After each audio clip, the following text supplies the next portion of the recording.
പൈത്തണില് നമ്മളിപ്പോ പ്രോഗ്രാമുകൾ എഴുതുമ്പോൾ പലപ്പോഴും ഇങ്ങനെ ഒരുപാട് വഴികളിൽ നിന്ന് ആ ഒന്ന് തിരഞ്ഞെടുക്കേണ്ട ഒരു അവസ്ഥ വരാറുണ്ടല്ലേ.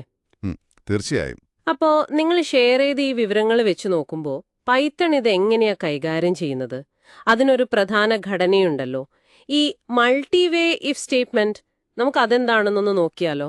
ആ, നോക്കാം. ഇതിനെയാണ് നമ്മൾ സാധാരണയായി ഇഫ് എലിഫ് എൽസ് സ്റ്റേറ്റ്മെന്റ് എന്ന് പൈത്തണിൽ പറയുന്നത്. ആ, ഇഫ് എലിഫ് എൽസ്. അതെ, അതായത് ഒന്നിലധികം കണ്ടീഷനുകൾ അല്ലെങ്കിൽ വ്യവസ്ഥകൾ നമ്മുടെ മുന്നിലുണ്ട്. ഇതിൽ ആദ്യം ശരിയാവുന്നത് ഏതാണോ അതിന് ചേർന്നുള്ള ഒരു കാര്യം മാത്രം ചെയ്യുക. അതാണ് ലക്ഷ്യം. ശരി. അപ്പൊ ഒരെണ്ണം ശരിയായാൽ പിന്നെ മറ്റുള്ളവ നോക്കുകയേ വേണ്ട. അതെ അതെ, അവിടെ നിർത്തും. ഓക്കെ. അപ്പോ ഇതിന്റെ ഒരു എന്താ പറയാ ഘടന അല്ലെങ്കിൽ സിൻടാക്സ് എങ്ങനാ? സിൻടാക്സ് സിമ്പിളാണ്. ആദ്യം ഒരു ഇഫ് കീവേഡ്, അതിനുശേഷം ഒരു കണ്ടീഷൻ, പിന്നെ ഒരു കോളൻ, അതിനു താഴെ ഉള്ളിലേക്ക് നീക്കി ഇൻഡന്റ് ചെയ്ത് ആ കണ്ടീഷൻ ശരിയാണെങ്കിൽ ചെയ്യേണ്ട കാര്യങ്ങൾ എഴുതുക. ഓക്കെ. അതിനുശേഷം അടുത്ത കണ്ടീഷൻ കൊടുക്കാൻ എലിഫ് എന്ന് ഉപയോഗിക്കാം.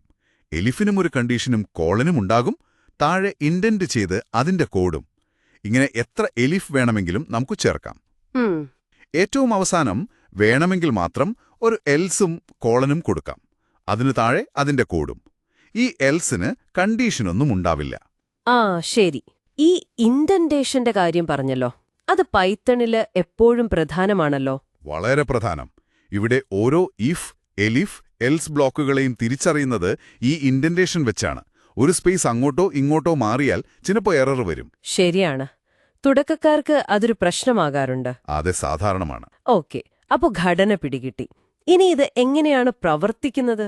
അതിന്റെ ഒരു ലോജിക്ക് അല്ലെങ്കിൽ സെമാൻറ്റിക്സ്? അതിന്റെ ലോജിക്ക് അതും സ്ട്രെയിറ്റ് ഫോർവേഡാണ്. പൈത്തൺ ആദ്യം തന്നെ ആ ഇഫിന് ശേഷമുള്ള കണ്ടീഷൻ അങ്ങ് പരിശോധിക്കും. അത് ട്രൂ ആണെങ്കിൽ, അതായത് ശരിയാണെങ്കിൽ, ആ ഇഫിന് താഴെയുള്ള കോഡ് ബ്ലോക്ക് പ്രവർത്തിപ്പിക്കും. അതോടെ കഴിഞ്ഞു. ബാക്കിയുള്ള എലിഫ് എൽസ് ഒന്ന് നോക്കില്ലേ? ഇല്ല, നേരെ ആ ഇഫ് എലിഫ് എൽസ് ഘടനയുടെ പുറത്തേക്ക് പോകും. ഓക്കെ. ഇനി ആ ആദ്യത്തെ ഇഫ് കണ്ടീഷൻ ശരിയല്ലെങ്കിലോ? ഫോൾസ് ആണെങ്കിൽ? അപ്പോ പൈത്തൺ നേരെ താഴെയുള്ള ആദ്യത്തെ എലിഫിലേക്ക് പോകും. അതിന്റെ കണ്ടീഷൻ നോക്കും. ശരി. അത് ട്രൂ ആണെങ്കിൽ ആ എലിഫിന്റെ കോഡ് പ്രവർത്തിപ്പിക്കും, എന്നിട്ട് പുറത്തു കടക്കും. അതും ഫോൾസ് ആണെങ്കിലോ? അപ്പോ അടുത്ത എലിഫിലേക്ക് പോകും. അതെ, അങ്ങനെ താഴോട്ട് ഓരോ എലിഫും ക്രമത്തിൽ പരിശോധിക്കും. എവിടെയാണോ ആദ്യമായിട്ട് ഒരു കണ്ടീഷൻ ട്രൂ ആവുന്നത് അതിന്റെ കോഡ് പ്രവർത്തിപ്പിച്ച് അപ്പത്തന്നെ ആ ഘടന വിടും. മനസ്സിലായി. ഇനി നമ്മൾ കൊടുത്ത ഒരു കണ്ടീഷനും ശരിയായില്ലെങ്കിലോ? ഇഫും എല്ലാ എലിഫുകളും ഫോൾസ് ആയി എന്നിരിക്കട്ടെ. അവിടെയാണ് നമ്മുടെ എൽസിന്റെ റോൾ വരുന്നത്. ഓക്കേ. അങ്ങനൊരു കണ്ടീഷനും ശരിയായില്ലെങ്കിൽ മാത്രം എൽസ് ഭാഗമുണ്ടെങ്കിൽ അതിന് താഴെയുള്ള കോഡ് പ്രവർത്തിക്കും. എൽസ് ഇല്ലെങ്കിലോ? അത് നിർബന്ധമില്ലെന്ന് പറഞ്ഞല്ലോ. നിർബന്ധമില്ല.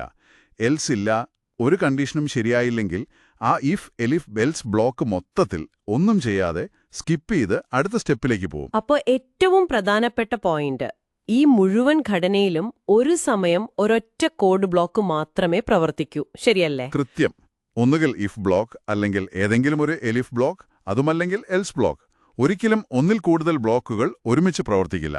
ഇതിനെയാണ് നമ്മൾ മ്യൂച്വൽ എക്സ്ക്ലൂസിവിറ്റി എന്ന് പറയുന്നത്. Mutual exclusivity. ഓക്കേ. അതെ, ഈ കണ്ടീഷനുകളൊക്കെ സാധാരണയായി ബൂളിയൻ എക്സ്പ്രഷനുകളായിരിക്കും.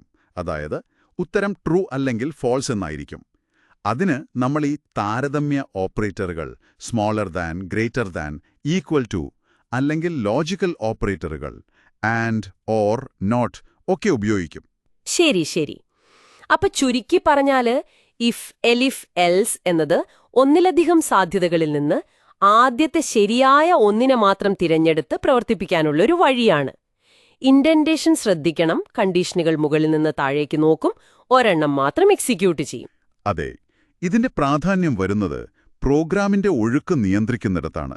അതായത് സാഹചര്യങ്ങൾക്കനുസരിച്ച് പ്രോഗ്രാമിന്റെ പ്രവർത്തനം മാറ്റാൻ ഇത് സഹായിക്കും. കോഡ് വായിക്കാനും മനസ്സിലാക്കാനും ഇത് എളുപ്പമാക്കുന്നു. ശരിയാണ്. ഓരോ കേസും വേർതിരിച്ച് കാണാൻ പറ്റും. അതെ, കോഡ് കുറച്ചുകൂടി ഓർഗനൈസ്ഡ് ആവും. നന്നായി മനസ്സിലായി. ഇനിയിപ്പോ ഇത് കേൾക്കുന്നവർക്ക് ഒന്ന് ആലോചിക്കാൻ ഒരു ചോദ്യം തരാം. ഈ ഇഫ് എലിഫ് എൽസ് ഘടന എപ്പോഴും ഏറ്റവും നല്ല ഓപ്ഷൻ ആണോ? നല്ല ചോദ്യം. അതായത് ഒരുപാട് എലിഫ് സ്റ്റേറ്റ്മെന്റുകൾ ഇങ്ങനെ ഒന്നിനു പുറകെ ഒന്നായി വന്നാൽ ഒരു 10-15 കണ്ടീഷനുകൾ പരിശോധിക്കണമെങ്കിൽ അത് കോഡിന്റെ വായനാക്ഷമതയെ ബാധിക്കില്ലേ? അങ്ങനെയുള്ള വലിയ സാഹചര്യങ്ങളിൽ ഇതിനു പകരമായി പൈത്തണിൽ വേറെ എന്തെങ്കിലും രീതികളുണ്ടോ? അതോ ഇതുതന്നെയാണോ എപ്പോഴും ബെസ്റ്റ്? ഇതൊന്ന് നിങ്ങൾ സ്വയം ആലോചിച്ച് കണ്ടെത്താൻ ശ്രമിക്കാവുന്നതാണ്.